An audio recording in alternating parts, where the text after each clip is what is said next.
Hi everyone, I'm back to read the next Addie book, Chapter 4. This is called Changes for Addie, A Winter Story, Book 6 from 1864, and Chapter 4 is called Together. That night, Addie was so excited it took her a long time to fall asleep. In the middle of the night, she woke up. The room was filled with silvery moonlight. Addie sat up to make sure what had happened wasn't a dream. She smiled when she saw Auntie Lula and Esther sleeping on her bed. Addie looked over and saw Sam on his pallet and Mama and Papa in their bed. Finally, we all together, Addie thought. We all here. The next morning, Esther and Lula were still asleep when Addie left for school. "They worn out," whispered Mama. "Be quiet so you don't wake them." Addie bent over the bed and gave both Esther and Auntie Lula kisses so light they didn't even stir in their sleep. It was the last day of school before the Christmas holiday, so school was let out early. Addie was in a hurry to get home to see Esther and Auntie Lula before she went out to make her deliveries. But she had something she wanted to do first. She ran to Sarah's house and found Sarah inside, folding sheets and stacking them in a pile. "Sarah," exclaimed Addie, "we found them. Auntie Lula and Esther is home with us." Sarah threw her arms around Addie and both girls tumbled to the floor, falling onto a pile of sheets. "Tell me the whole story," Sarah demanded, "and don't leave out anything." So Addie told Sarah how glad she was that she'd stayed so long at the hospital with Mr. Polk. If she had gone to the church any earlier, she would have missed Esther and Auntie Lula. Sarah sighed. Finally, the dream of having your family back together done come true. "Yes," Addie said, "except for Uncle Solomon, it has." She and Sarah sat in silence for a moment, and then Addie observed, "Sarah, you got new boots." "They my Christmas gift," Sarah said proudly. "My Mama and Papa gave them to me early. We earned enough money." "Look here," Addie said, "I got you a Christmas present too." And from her satchel, Addie pulled a small package wrapped in brown paper. Sarah opened the package. It was a slate, just like the one that had broken. "Oh, Addie, I ain't never going to need a slate again," Sarah said, and tears began to well in her eyes. Addie put her arm around her. "Don't give up hope, Sarah," she said, holding back her own tears. "Maybe someday you can come back to school. But even if you can't, I can help you keep up with your lessons. You done taught me so many things." Sarah dried her eyes. "Thanks," she said, holding the slate gently. "I'd like that." When Addie left Sarah's house, she hurried through her deliveries so that she could get back to her family as soon as possible. The minute she came through the door of the boarding house, she could smell supper cooking, and what a supper it was. Mama and Mrs. Golden had made everyone's favorite: smoked ham, collard greens, rice and peas, biscuits, and sweet potato pudding for dessert. Auntie Lula was too weak to come down to the dining room to eat, so before the family sat down, Addie brought her a tray of steaming food. Addie knelt next to the bed while Auntie Lula ate. She noticed that Auntie Lula just picked at her food. "Ain't you hungry?" Addie asked. Auntie Lula put down her fork and shook her head. "I can't say that I am," she said. She patted the bed. "Come sit up here. I want to tell you something." Addie moved the tray and sat on the bed. Auntie Lula took one of Addie's hands in hers. "When you and your mama left the plantation, I was worried about y'all," she said. "But Solomon wasn't. He knew you was gonna make it to freedom." He helped us," Addie said, "but he didn't even get a chance to enjoy freedom himself." "Let me tell you a story," Auntie Lula said. "Uncle Solomon celebrated his freedom back when President Lincoln signed the Emancipation Proclamation. You know, them masters didn't pay that proclamation no mind because the South had broke away from the North. Oh, but when Solomon heard about it, child, he came into our cabin and strutted around so proud and happy, and then he got down on his knees and thanked the Lord." Auntie Lula started to cough. Addie handed her a glass of water from the tray. Auntie Lula continued, I don't want you to be sad about Uncle Solomon's dying, and I don't want you to be sad when I die. Don't say that, Addie said. You're not gonna die anytime soon. There's a time for each of us to die, said Auntie Lula. Uncle Solomon ain't have much time in freedom, and I won't either. Addie, we don't all make it where we want to go in life. We start our journeys and have our dreams and hopes, and sometimes other people have to carry on with them when we can't. She closed her eyes and sank back on the pillows. I think I better rest now. Addie kissed Auntie Lula on the forehead, turned down the lamp, and sat by her until she fell asleep. 2 days before Christmas, Auntie Lula died. Addie's heart was filled with sorrow.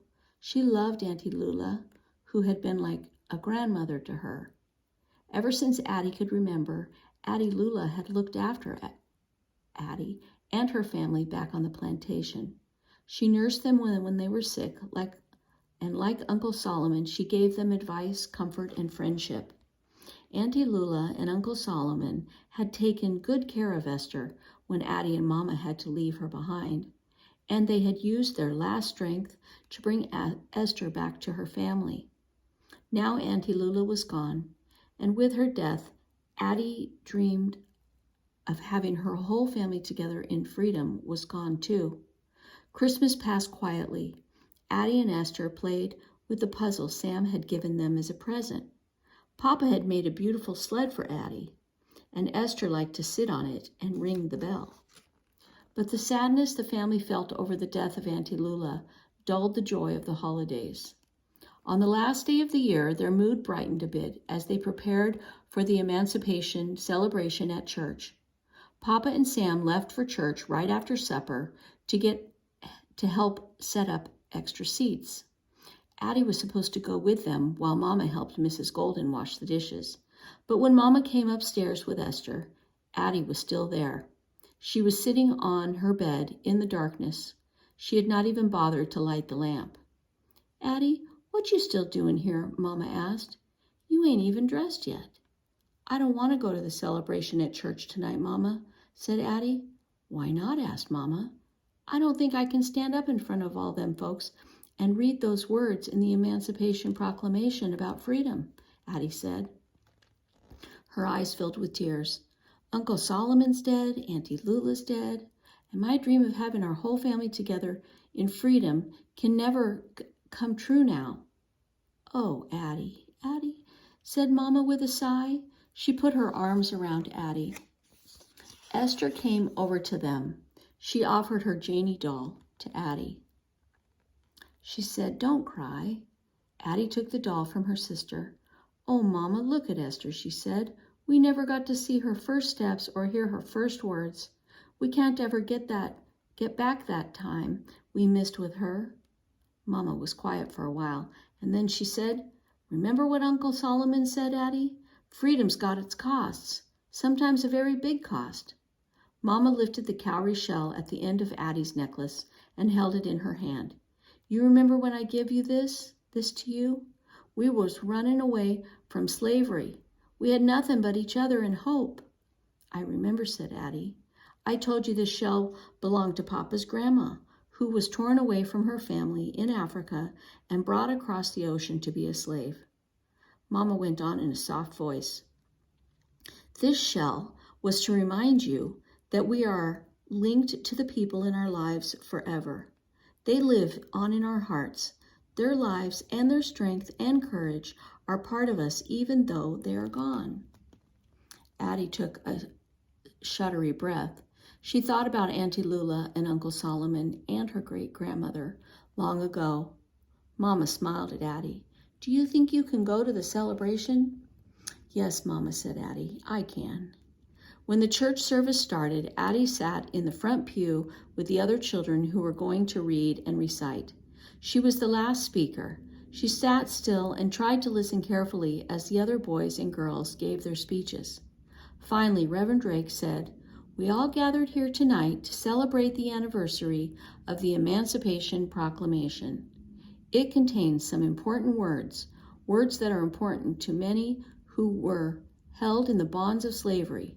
I want you all to listen closely now while Addie Walker reads the Emancipation Proclamation. Addie's knees were shaking as she walked up the steps at the front of the church. The words she was supposed to read were written on a scroll of paper that she held tightly in her hands. Addie opened the scroll and looked out at the congregation.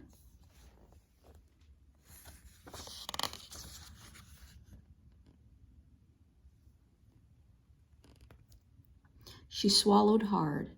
She had never spoken in front of so many people before, and then she saw her family looking up at her, their faces full of love and pride. There was Sam, who had lost his arm in the war to end slavery, and Esther, whose babyhood had been lost to them all. She saw Papa and remembered the night back in their cabin on the plantation when he had first whispered the word freedom. She saw Mama, whose hope and strength had never failed.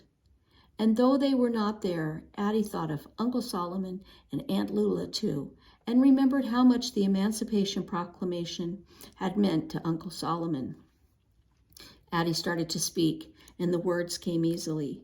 Her voice was loud and clear as she read the proclamation with its words that had changed the lives of everyone she loved. When Addie finished at midnight, it seemed as if the whole church exploded with joy. The bells rang out, not just from her church, but from churches all over the city. Everyone stood, cheering and hugging and kissing, and Addie came down the steps and moved into the crowd, standing on tiptoe, trying to find her family, and suddenly she felt a hand slip into hers. It was Esther. Addie smiled down at her sister and asked, "Where are we going, Esther?" Esther smiled back. "Home," she said. "That's right," said Addie. "We going home together." All right, and that is the end of Changes for Addie, A Winter Story, Book 5 from 1864. Hope you liked it.